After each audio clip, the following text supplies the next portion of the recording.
Hello अपनी पढ़ाकू family, क्या हाल चाल। तो आइए आज हम आपके लिए लेकर आए हैं क्लास 9th के साइंस का chapter number 5 structure of the atom का लेक्चर नंबर 1 लेकर के। तो इस चैप्टर की नई शुरुआत है, फर्स्ट लेक्चर है।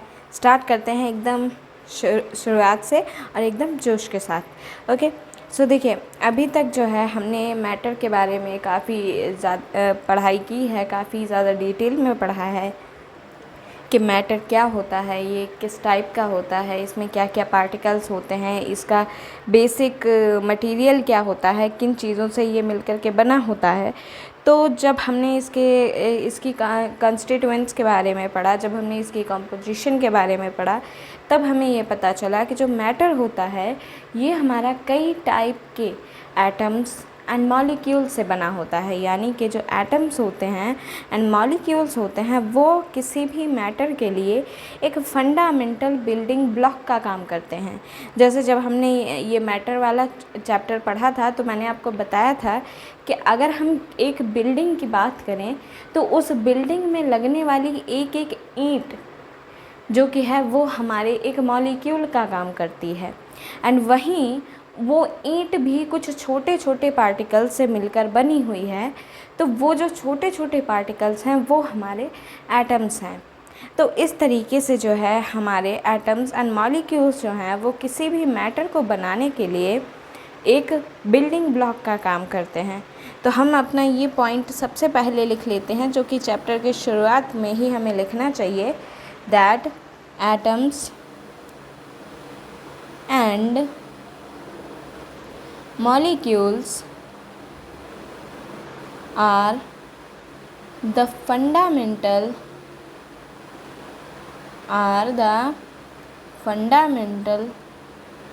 building blocks of matter। यानी कि हमारे जो एटम्स एंड मॉलिक्यूल्स हैं वो किसी भी मैटर के एक बिल्डिंग ब्लॉक होते हैं। अब देखिए, ये जो हमारा मैटर होता है ये भी डिफरेंट रूपों में, डिफरेंट टाइप्स में पाया जाता है। जैसे कि हमने पहले भी पढ़ा था, लाइक होमोजेनस सॉल्यूशन होता है, मिक्सचर होता है, एलिमेंट्स होते हैं। तो डिफरेंट टाइप के ये जो मैटर होते हैं ये कैसे पाए जाते हैं, तो इनके डिफरेंट होने का रीज़न होता है कि डिफरेंट टाइप के एटम्स उसमें मौजूद होते हैं। यानी कि डिफरेंट टाइप के एटम्स मिल करके डिफरेंट टाइप के मैटर बनाते हैं। ओके, सो हम अपना ये भी नेक्स्ट पॉइंट लिख लेते हैं, that the existence of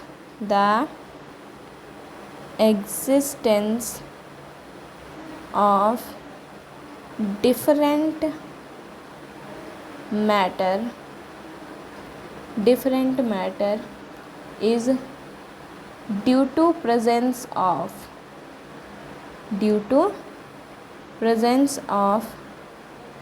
different types of atoms। यानी कि डिफरेंट टाइप के जो एटम्स होते हैं वो जब मिलकर के बनाते हैं तब हमारे पास निकल के आते हैं डिफरेंट टाइप के मैटर्स।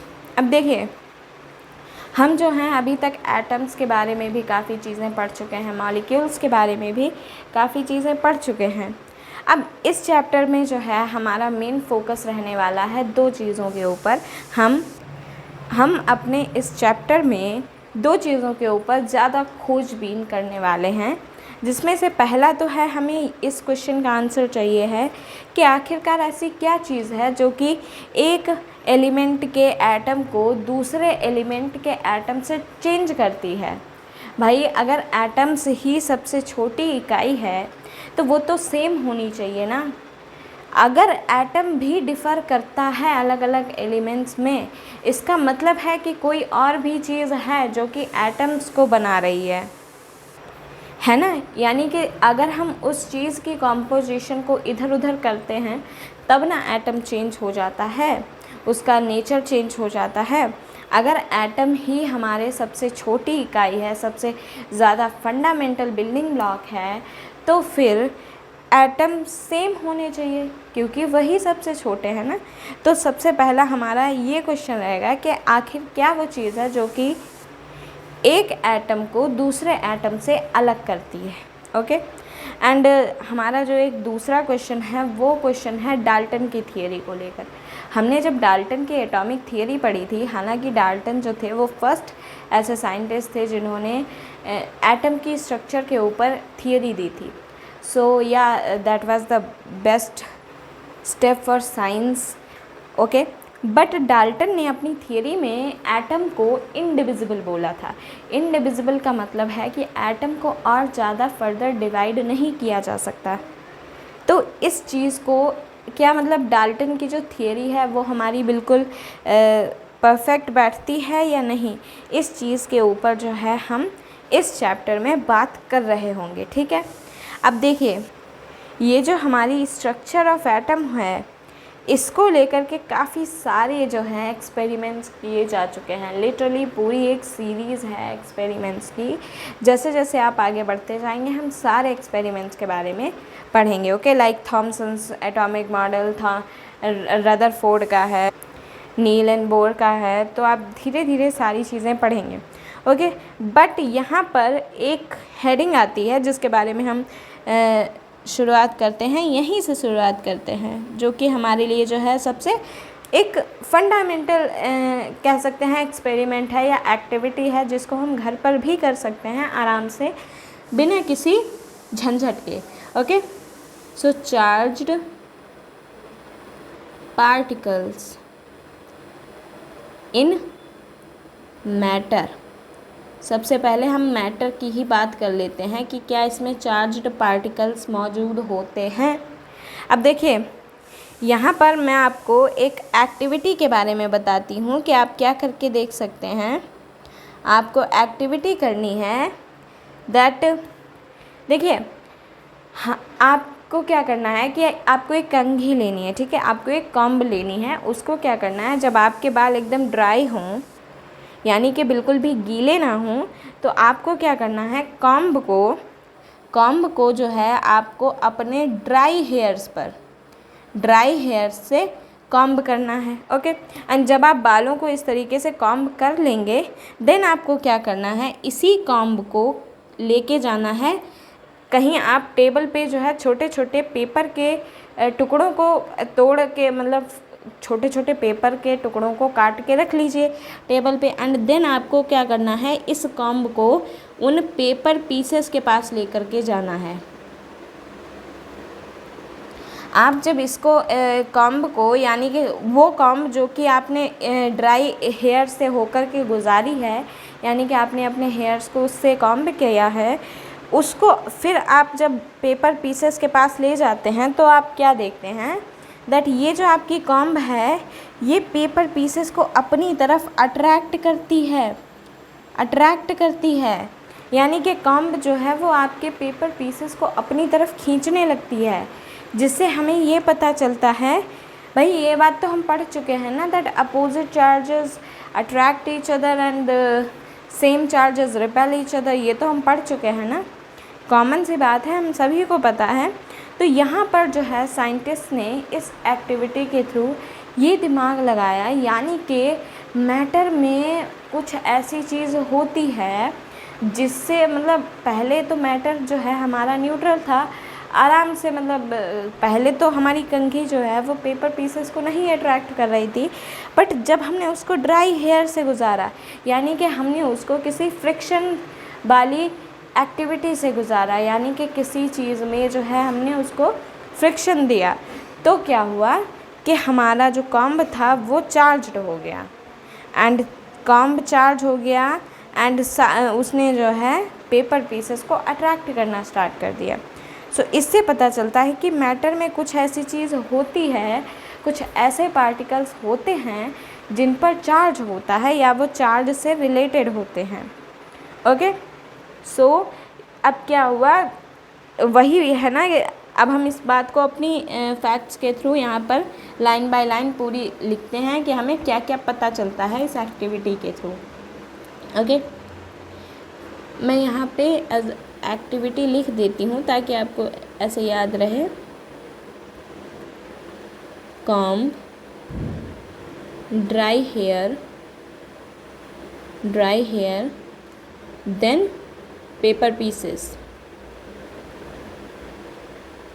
Paper pieces. ओके, ये आपकी एक्टिविटी है। अब इससे क्या कॉन्सिक्वेंसेस निकलते हैं वो हम लिखते हैं। देखिए, इससे क्या हमें पता चला है कि जो ऑब्जेक्ट होते हैं जब हम उनको रब कर देते हैं तो वो एक दूसरे को अट्रैक्ट करने लगते हैं। इसका मतलब है कि वो इलेक्ट्रिकली चार्ज्ड हैं।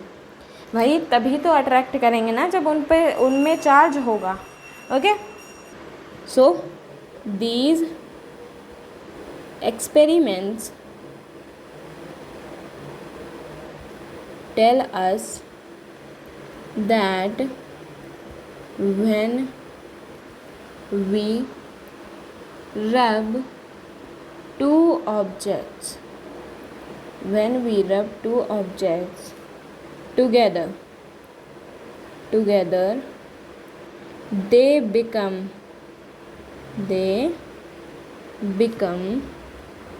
electrically charged। ओके, तो वो जो है इलेक्ट्रिकली चार्ज हो जाते हैं। एंड अब ये चार्ज जो है ये आता कहाँ से है? ये जो चार्ज है ये आ कहाँ से रहा है?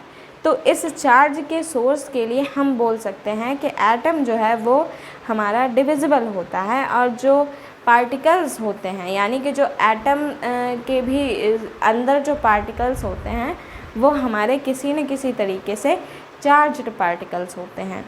सो यहाँ पर जो है यही बात समझ में आती है।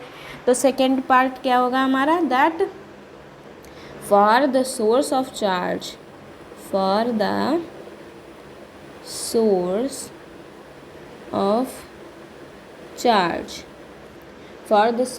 Charge, we can say that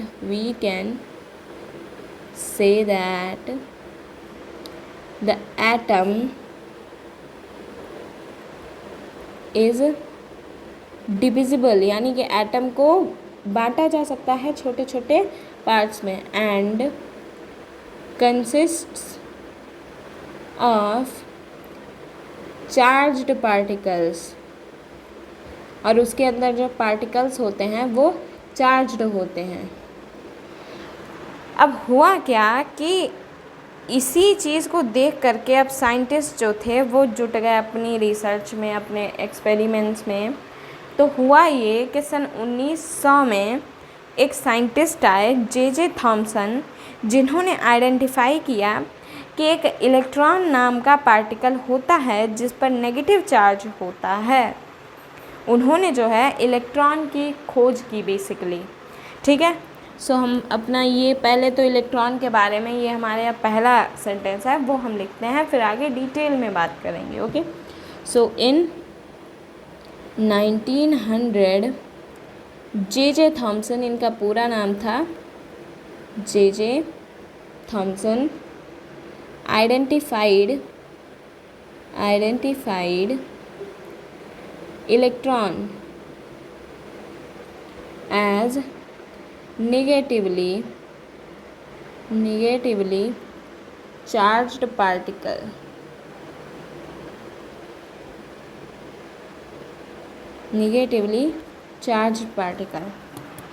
अब ये जो हैं जे थॉमसन जो हैं ये हमारे आए 1900 में, यानी कि सन 1900 में। बट इनसे भी पहले सन 1886 यानी कि 1886 में एक साइंटिस्ट आए जो कि थे ई गोल्डस्टीन। उन्होंने जो है एक नया टाइप का रेडिएशन खोजा, मतलब उन्होंने जो है गैस डिस्चार्ज ट्यूब पे वो एक्सपेरिमेंट्स कर रहे थे। तो वहाँ पर जो है उन्होंने एक नया टाइप का रेडिएशन खोजा और उन्होंने उसको नाम दिया कैनाल रेज। ओके, सो कैनाल रेज जो थी वो बनी हुई थी पॉजिटिवली चार्ज्ड पार्टिकल से। ओके, सो पॉजिटिवली चार्ज्ड पार्टिकल से बनी हुई थी। अब यहाँ से जो है आप अंदाज़ा लगा सकते हैं कि आगे क्या हुआ होगा। ओके, सो ये जो चार्ज्ड पार्टिकल्स से बनी हुई थी कैनाल रेजेस, उन चार्ज्ड पार्टिकल्स को हमने क्या नाम दिया? प्रोटॉन। जो कि खुद एटम्स के ही एक टाइप के पार्टिकल्स हैं। सो हम ये वाली भी लाइन लिख लेते हैं, that before that in 1886 E. Goldstein discovered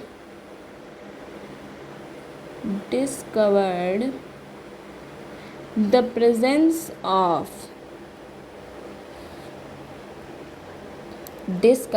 presence of new radiation in a gas discharge tube। अब गैस डिस्चार्ज ट्यूब जो होती है वो एक टाइप की ट्यूब होती है, कुछ इस तरीके से होती है, एंड इसमें इस टाइप से जो है यहाँ पे प्लेट्स लगे होते हैं, एंड ये फर्दर जो है इधर बाहर बैटरी के थ्रू कनेक्टेड होती है। तो इसमें हम गैसेस जो हैं तरह तरह की भेज कर देखते हैं कि उनका नेचर क्या है, किस टाइप से। तो इस टाइप से जो है यहाँ पर एक्सपेरिमेंट्स होते हैं इसको लेकर के, ठीक है। So new radiation in a gas discharge tube and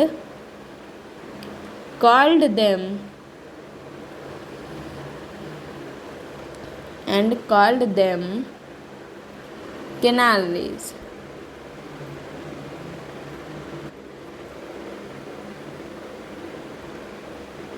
okay, so canal raises जो थे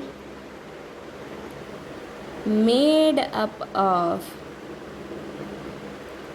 पॉजिटिवली चार्ज्ड पार्टिकल्स, यानी कि ये जो हमारी कैनाल रेजेस थी ये पॉजिटिवली चार्ज्ड पार्टिकल्स से बनी हुई थी। ओके, एंड ये जो हमारे पॉजिटिवली चार्ज्ड पार्टिकल्स थे यही थे हमारे अदर सब एटॉमिक पार्टिकल। ओके, सो हम अपनी नेक्स्ट लाइन लिखते हैं, that which led to discovery of another subatomic particle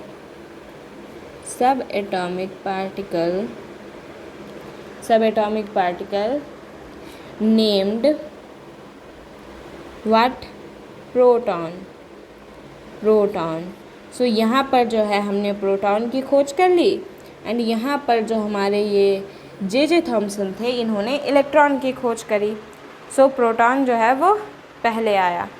okay, अब देखिए यहाँ पर जो प्रोटॉन था वो बाकी काफ़ी सारे जो एक्सपेरिमेंट्स हैं उनसे ये पता चला कि जो प्रोटॉन था हमारा उस पर जो चार्ज था वो मैग्नीट्यूड में तो इलेक्ट्रॉन के ही चार्ज के बराबर था, बट उसका साइन अपोजिट था, यानी कि इलेक्ट्रॉन जो था वो नेगेटिव था एंड हमारा जो ये प्रोटॉन है वो पॉजिटिव था, एंड इनके जो मैग्नीट्यूड थे चार्ज के वो सेम थे। Okay, so it has equal magnitude of charge but opposite sign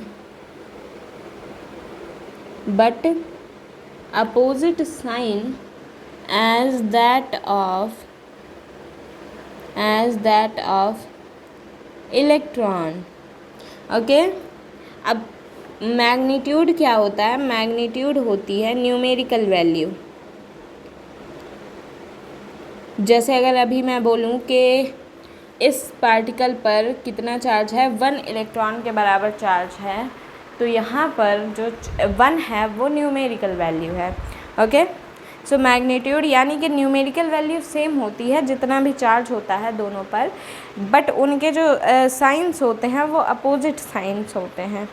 okay, proton जो होता है इस पर पॉजिटिव चार्ज होता है, प्लस साइन होता है, एंड इलेक्ट्रॉन पर जो है हमारा नेगेटिव साइन होता है। ऑलराइट, सो अब देखिए अब हर जगह जो है हम इस तरीके से यूँ प्रोटॉन और न्यूट्रॉन तो पूरा पूरा लिखते नहीं है ना, सॉरी प्रोटॉन एंड इलेक्ट्रॉन तो पूरा पूरा लिखेंगे नहीं। सो इलेक्ट्रॉन को जो है हम शॉर्ट फॉर्म में ई माइनस से रिप्रेजेंट कर देते हैं। सो इलेक्ट्रॉन represented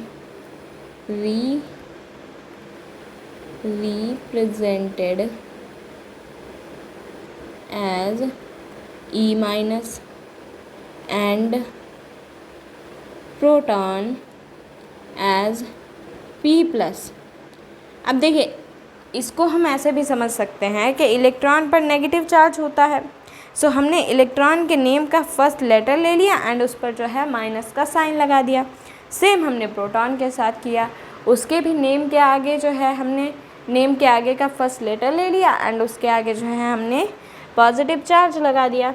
तो इस तरीके से जो है हम इसको डिफ़ाइन करते हैं, इसको रिप्रेजेंट करते हैं।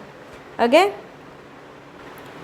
अब देखिए यहाँ पर जो है थोड़ा एक और चीज़ भी इम्पॉर्टेंट है कि जो प्रोटॉन होता है, प्रोटॉन जो होता है इसके एंड इलेक्ट्रॉन के मासेस में भी थोड़ा सा डिफरेंस होता है। क्या होता है वो हम देख लेते हैं। इलेक्ट्रॉन का जो मास होता है वो काफ़ी कम होता है, यानी कि इलेक्ट्रॉन के मास को हम निग्लिजिबल बोल सकते हैं।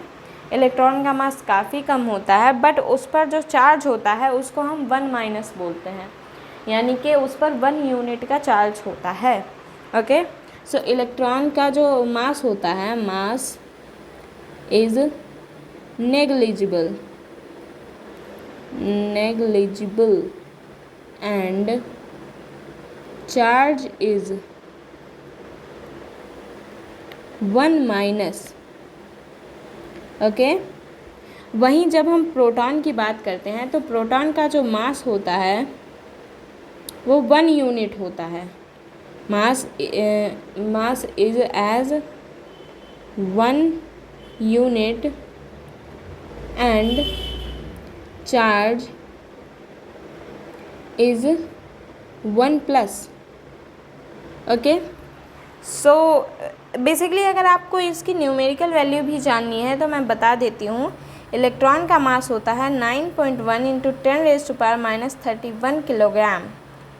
Obviously it is very less, so that is why we called it negligible. Okay, and वहीं जब हम P प्लस के बात करते हैं तो ये हमारा आ जाता है 1.67 इंटू 10⁻⁻27 किलोग्राम्स। ओके, जो कि ऑब्वियसली इलेक्ट्रॉन की तुलना में थोड़ा ज़्यादा है, बट या ये भी बहुत कम होता है क्योंकि ऑब्वियसली हम मैटर के बिल्डिंग ब्लॉक्स के अंदर के पार्टिकल्स की बात कर रहे हैं। आई मीन लिटरली हम एटम्स को देख भी नहीं पाते हैं, सो ये काफ़ी छोटे होते हैं, तो इतना मास होना जायज़ सी बात है। ओके, सो ये जो है इनके मासेस का एंड इसके चार्जेस का पूरा कच्चा चिट्ठा होता है।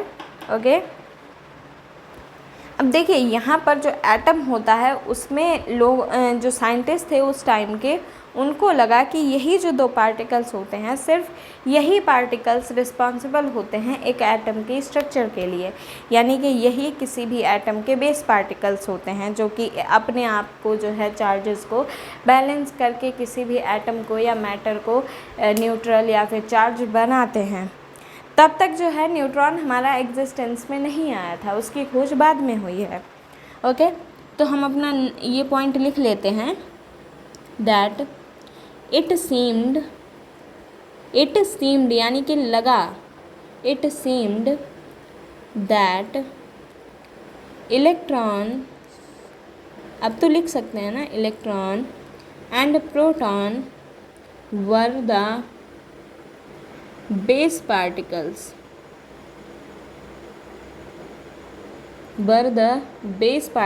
of atom balancing their charges। ये जो हैं एक दूसरे के चार्जेस को बैलेंस करके जो है एटम को एक नेचर प्रोवाइड कराते थे। ओके, और क्या पता चला हमें इनके बारे में मतलब वही है ना, डिफरेंट टाइप के हमने एक्सपेरिमेंट्स करे तो उससे हमें एक अंदाज़ा लग गया रफली कि जो प्रोटॉन होता है वो इंटीरियर पार्ट में होता है, यानी कि एटम में वो अंदर की साइड होता है, जबकि इलेक्ट्रॉन जो होता है वो आउटर रीजन में ही रहता है। ऐसा इससे पता चला क्योंकि इलेक्ट्रॉन को रिमूव करना काफ़ी ईजी था, जबकि प्रोटॉन को रिमूव करना काफ़ी टफ हो रहा था। So it was also discovered that protons were in the interior part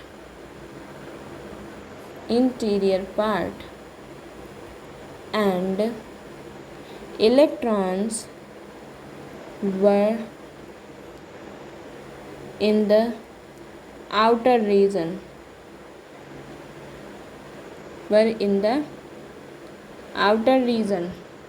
okay, because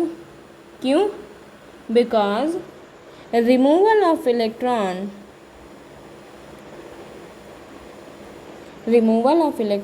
was easier, उसको easy था निकालना इसको, easier than that of proton। So basically जब एक्सपेरिमेंट्स करे गए तो वहाँ पर क्या हुआ कि पता चला कि जो इलेक्ट्रॉन्स होते हैं उनको हम आसानी से निकाल सकते हैं किसी भी एटम से, बट जो प्रोटॉन्स थे उनको निकालने में डिफ़िकल्टी आ रही थी। तो इसका मतलब था कि प्रोटॉन्स जो थे वो अंदर की साइड थे एंड जो हमारे इलेक्ट्रॉन्स थे वो आउटर की साइड थे। बेसिकली हम बोल सकते हैं कि प्रोटॉन की मोह माया जो है वो बहुत ही ज़्यादा होती है एंड इलेक्ट्रॉन की थोड़ी कम होती है। ऐसा नहीं होता है कि नहीं होती है, कम होती है थोड़ी। ये चीज़ें जो हैं, अब वो कौन से फोर्सेस होते हैं, मैं किस मोह माया की बात कर रही हूँ, ये हम आगे जानेंगे जब हम न्यूक्लियस के बारे में पढ़ेंगे, यानी कि हम जब नाभिक के बारे में पढ़ेंगे। ओके, सो ये जो है हमारे इलेक्ट्रॉन्स एंड प्रोटॉन्स के बारे में कुछ इंटरेस्टिंग सी चीज़ें थी। अब नेक्स्ट जो हमारा लेक्चर आने वाला है उसमें हम क्या पढ़ेंगे कि स्ट्रक्चर ऑफ एन एटम को लेकर के क्या क्या हमारे एटॉमिक मॉडल्स तैयार हुए, क्या क्या जो है हमारे यहाँ पर कह सकते हैं कि एक्सपेरिमेंट्स हुए हैं। ओके, सो आई होप कि आपको जो है आज का ये लेक्चर काफ़ी अच्छा लगा होगा। आज का ये हमारा काफ़ी इंट्रोडक्शन टाइप का लेक्चर था, नया चैप्टर है तो पहले इंट्रोडक्शन आराम से कंफर्टेबल हो जाते हैं, चैप्टर में फील आने लगता है तो हम आगे अच्छे से पढ़ाई करने लगते हैं। ओके, सो अगर आपको ये आज का लेक्चर अच्छा लगा हो एंड इंटरेस्टिंग लगा हो सो हमारे वीडियो को लाइक एंड शेयर ज़रूर करें एंड हमारे चैनल ग्लोबल बोर्ड्स को सब्सक्राइब ज़रूर करें। Okay, thank you very much for watching this video. I hope you are all doing good. Thank you. मिलते हैं अगले लेक्चर के साथ।